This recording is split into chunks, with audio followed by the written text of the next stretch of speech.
తాడిపత్రి నుంచి bus stand నుంచి నెహమైన church కట్టినారు. అవునా, వందనాలు. చక్కటి పరిచయం చేస్తున్నారు అందరి. అదే అదే అదే చాలా సంతోషం. ఎక్కడెక్కడ చూసుకుంటాము ఇక్కడ అనంతపురంలో ఎక్కడెక్కడ చూసినా చెల్లో చూసినా అదే అదే అదే చాలా సంతోషంగా ఉంది. చాలా మంచి పరిచయం చేస్తున్నారు. దేవుడు మిమ్మల్ని అలా తీర్చినాడు.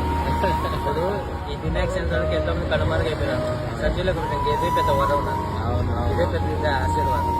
ఎంతోమంది ఆటంకాలు చనిపోయినారు, యాక్సిడెంట్ చేయబడ్డారు, అన్ని చేయబడ్డారు. కానీ వాళ్ళందరినీ కారణాలు సజీవులకు పెట్టినట్లు దేవుడు. అది దేవుని కృప. ఆయన